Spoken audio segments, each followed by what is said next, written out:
Assalamualaikum dan salam sejahtera. Kali ini kita beralih daripada AML kepada sejenis lagi acute leukemia yang sering kita lihat, iaitu acute lymphoblastic leukemia ataupun ALL.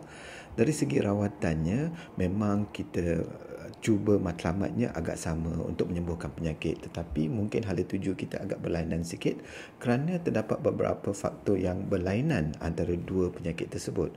Jadi kalau kita lihat tanpa rawatan, pesakit ALL ni mungkin hidup sedikit lebih lama berbanding dengan pesakit AML, tetapi masih lagi jangka hayat mereka terhad.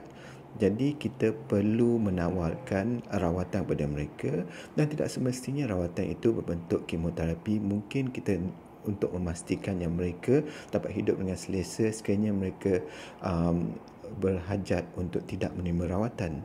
Kalau kita mulakan rawatan untuk pesakit ini, biasanya rawatannya kita beri kepada 3 fasa. Fasa pertama induction, kemudian kita lalui rawatan yang peringkat kedua yang kita panggil intensification ataupun early consolidation, dan yang ketiga ialah long term consolidation, dan juga sekiranya perlu ia juga boleh dipanggil maintenance kerana mungkin akan mengambil masa yang agak lama. Dalam tiga-tiga ini, fasa intensification seperti namanya itu memang yang paling intensif sekali. Jika kita bandingkan dengan AML, rawatan pertamanya adalah yang paling intensif. Tetapi untuk ALL, selalunya kali pertama kita ingin menormalkan sum-sum tulang mereka. Jadi bila mereka sudah pulih dan kepada remission, rawatan kedua ini sebenarnya lebih intensif untuk memastikan sisa-sisa rawatan semua telah dirawat oleh kemoterapi kedua tersebut. Jadi berbanding dengan satarabin untuk AML, tonggak utama rawatan dalam ALL adalah steroid. Dan sekiranya kalau kita tengok betul-betul rawatannya agak seiring dengan rawatan untuk limfoma kerana ia adalah berasal dari kumpulan sel yang sama. Jadi dalam emphasis yang pertama masa induction itu ialah tujuannya untuk mengurangkan sel leukemia dalam susun tulang supaya susun tulang dapat berfungsi semula seperti normal. Ada beberapa protokol yang kita pakai. UKLL ini selalunya yang saya pakai selalu. Kita juga boleh menggunakan Hapasivac dan BFM. Tetapi ketiga-tiga ini jenis rawatannya agak sama, walaupun emphasisnya pada peringkat awal, pertengahan dan akhir mungkin agak berbeza dari segi jenis ubat yang mereka pakai. Tetapi jenis-jenis ubatnya agak sama dengan ubat-ubat yang kita pakai untuk melawat limfoma. Dan sebenarnya jenis-jenis ubat itu agak sama dengan apa yang kita berikan dalam CHOP. Kadang-kadang rawatannya perlu ditukar sedikit sekiranya pesakit itu mempunyai positif Philadelphia kromosom. Jadi pada pesakit-pesakit ini kita rawat mereka selain pada kemoterapi, kita juga bagi Gleevec seperti pesakit-pesakit CML Dari segi rawatannya agak berlainan sedikit, tetapi kita beri Gleevec bersama dengan kemoterapi. Sebelum ini memang pesakit yang mempunyai Philadelphia positif dalam ALL, rawatannya agak sukar dan selalunya respon pada mereka juga agak kurang baik. Jadi tujuan utama induction tadi untuk mengurangkan sel dalam susun tulang, yang maintenance intensif phase ni pula tujuannya ialah untuk membunuh sisa-sisa sel yang berada di tempat lain, bukan dalam susun tulang. Selalunya dia berada di dalam saraf, di bahagian testis juga dia dapat hinggap di situ. Jadi kemoterapi yang pada peringkat kedua ini tujuannya untuk membunuh sel-sel yang di luar daripada sum-sum tulang, tidak di sum-sum tulang sahaja. Jadi kalau kita lihat memang rawatan untuk peringkat yang fasa ini memang lebih intensif kalau kita bandingkan dengan fasa-fasa yang lain, kerana tujuannya untuk menyenap masuk ke kawasan-kawasan yang tersorok. Sebenarnya semua rawatan untuk ALL ini, sama ada UKLL, Hapasivac ataupun yang lain BFM itu, dia mempunyai komponen untuk rawatan di bahagian saraf. Bermakna memang ada dalam bentuk lumbar puncture di mana kita akan beri kemoterapi di dalam kawasan saraf. Dia selalunya dilakukan oleh mereka yang sebenarnya sudah terlatih.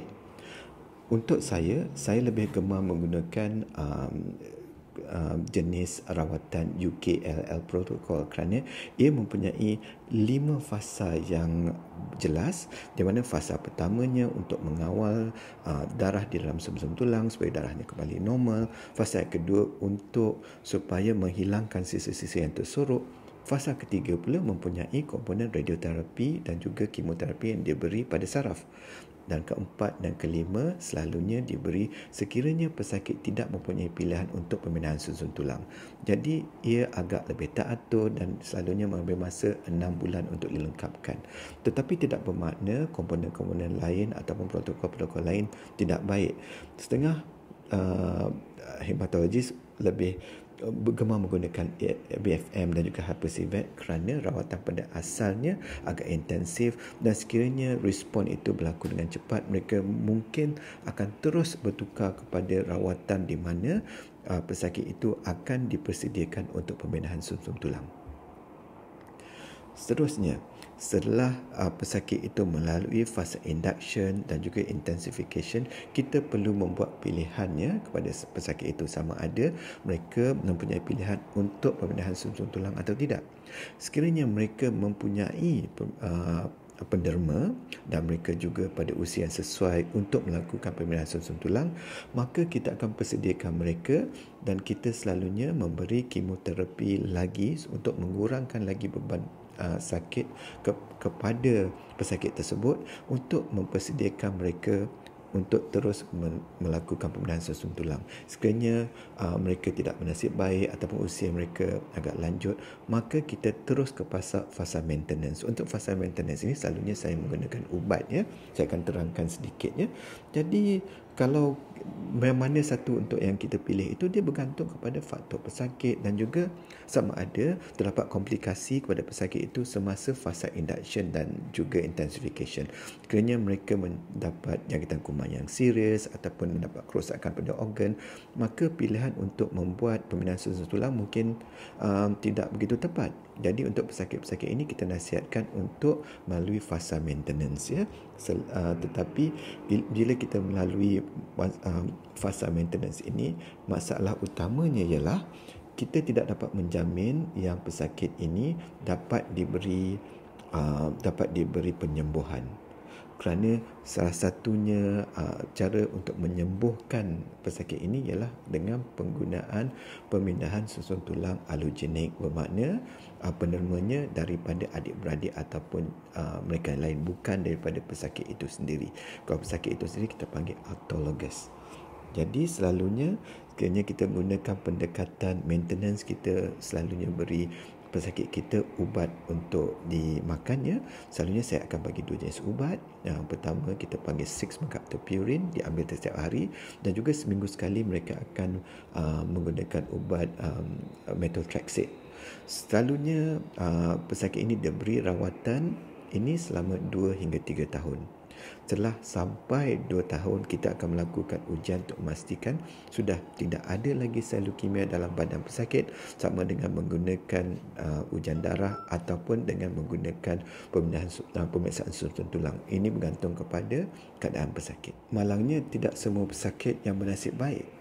Mereka mungkin mendapat relapse semasa maintenance ataupun walaupun diberi pembedahan sumsum tulang, mungkin penyakit itu datang semula kerana rawatan-rawatan kita ini tidak dapat menjamin 100% yang pesakit kita pulih. Sekiranya berlaku relapse, maka rawatannya agak sukar ya, kerana kita tidak ada banyak pilihan sangat. Selalunya pendekatan kita ialah untuk memeriksa keadaan pesakit itu, memastikan apakah pemilihan mereka, sama ada mereka mahu rawatan penyembuhan sekali lagi ataupun untuk hanya mengawal penyakit mereka. Sekiranya mereka agak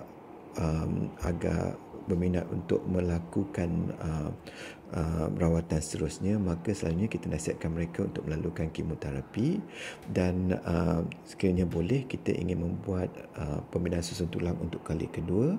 Tetapi selalunya tanpa pembinaan susun tulang kali kedua ini, penyakitnya akan selalu datang. Jadi sekiranya kalau kita tidak dapat menggunakan transplant, Jadi kita mungkin ada beberapa pilihan lain dan salah satunya ialah dengan menggunakan jenis ubat yang kita panggil Blinatumomab.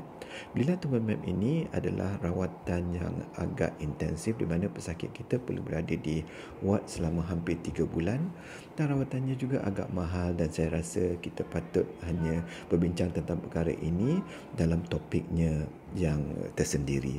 Jadi pilihan untuk pesakit relapse ini tidak banyak, jadi sama ada mereka menggunakan kemoterapi sekali lagi dan juga cuba untuk melakukan transplant kedua ataupun selalunya kita nasihatkan mereka untuk mengambil ubat untuk mengawal gejalanya sahaja.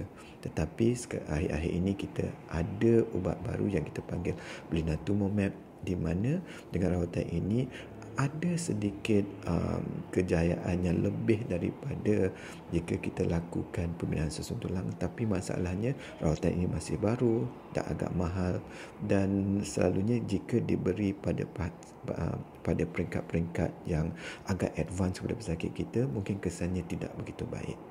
Jadi sekiranya anda ingin bertanya dengan lebih detail tentang rawatan ALA ini, sila berbincang dengan doktor anda atau berhubung dengan saya melalui Facebook ataupun layari website saya.